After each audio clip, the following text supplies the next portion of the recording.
Probability, examples 1 through 3. So, introduction.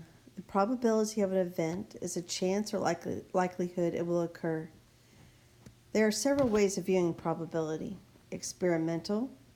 This requires that you repeatedly conduct an experiment under the same conditions every time.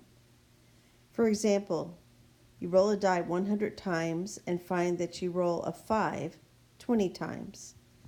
This would lead you to conclude that when you roll a die, you roll a 5 about 20% of the time.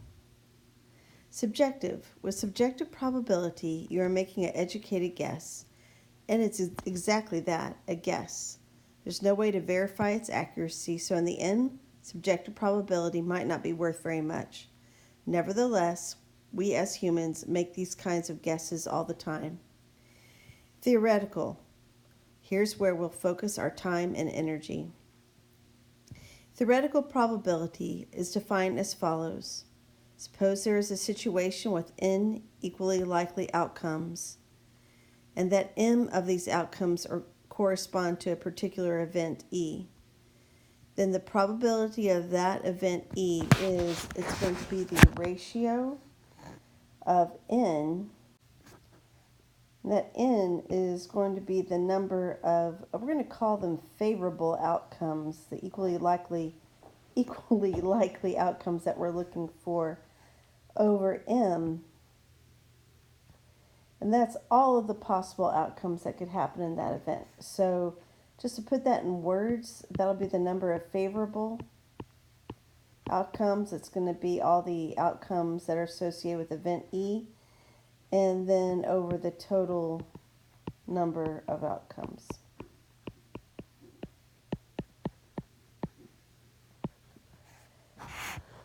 Okay. So some other terms. The result of an experiment is called an outcome.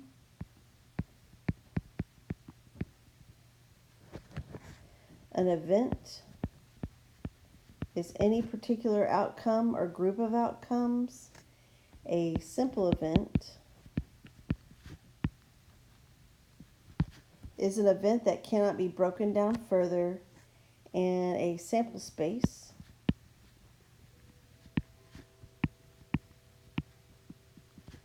is a set of all possible simple events. All right, let's take a look at example 1.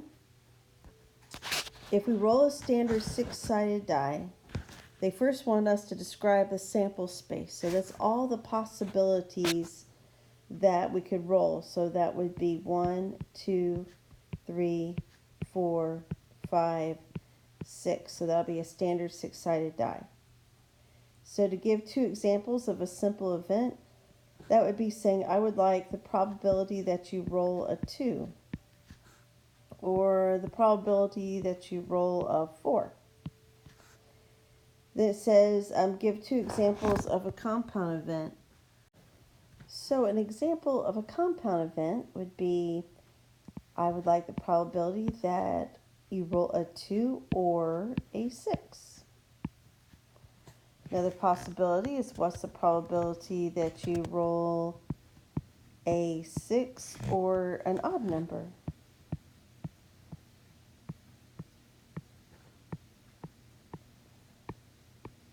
And then on D, they want us to find the probability of the 4 events we came up with. So the probability of rolling a 2, well, there are 6 total possibility of outcomes in the denominator. How many 2s are there on a die? 1. Now the probability of rolling a 4. There are still 6 sides to the die, and there's only one number 4. Probability of rolling a 2 or a 6. There are 6 sides to that standard die. There's 1 2, and there's 1 6. So that will give me 2 6, and let's go ahead and reduce that to 1/3. Lastly, I would like the probability of rolling a 6 or an odd number. Okay, so let's go ahead and list those. So I have 1, 6, and then for my odds, I'll go ahead and write down the 6. And for the odds, I have 1, 3, and 5. So that's 1, 2, 3, 4 favorable outcomes. And that reduces to 2/3. Example 2. Suppose you have a bag of M&Ms and that 5 M&Ms are red, 7 are blue, 4 are orange, 2 are green, 9 are yellow, and 5 are brown. Well, let's figure out how many outcomes we have.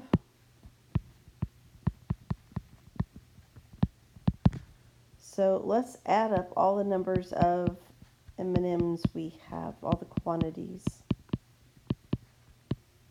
And that should give us 32 total. So when they ask you what's the probability you pick an M&M at random and it's orange, well, that's going to be over our 32 outcomes. And I look up and I see that 4 are orange, and then let's go ahead and reduce that. What's the probability you pick an M&M at random and it's red or yellow? Well, in this case, we have still 32 in the denominator. And then let's see how many favorable outcomes. We have 5 red M&Ms, and then we also have 9 yellow. Okay, so when you add those together, it's 14 over 32, and that reduces to 7/16. What's the probability that you pick an M&M at random and it's purple? Well, if we look up above, we didn't have any purple M&Ms, so that will be 0. All right, example 3. One card is drawn from a standard deck of cards. Find the probability of each event. Now, I fully understand that some of you were not raised on playing cards like I was. So I'm very familiar with all the cards in a standard deck, but not everybody is. So that's why I included this chart for you. And yes, you will have this chart included on an exam. So try to familiarize yourself with this particular scenario because, well, it's a good example for talking about probability. All right, so there are 52 cards in a standard deck of cards, and you will see we have 4 suits. We have clubs, then we have spades, hearts, and diamonds, and there's 13 of each of those. And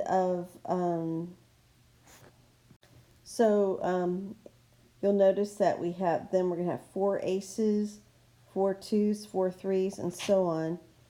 And then the other thing I want to talk about is face cards. You're going to have 3 of each suit. So when they talk about face cards, that's your Jack, Queen, King. All right, so what's the probability that the card is a Jack? Well, there's 52. We have 4 Jacks, and that's going to reduce to 1 out of 13. What's the probability that the card is black? Well, that's going to be the clubs and the spades. So that's going to be 26 out of 52.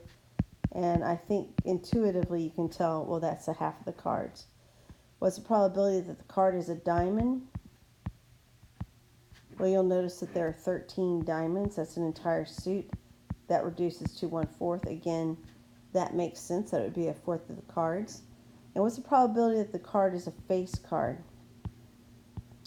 Well, you have 3 face cards of each suit, so that means we have 12 of them. And then that will reduce to 3/13.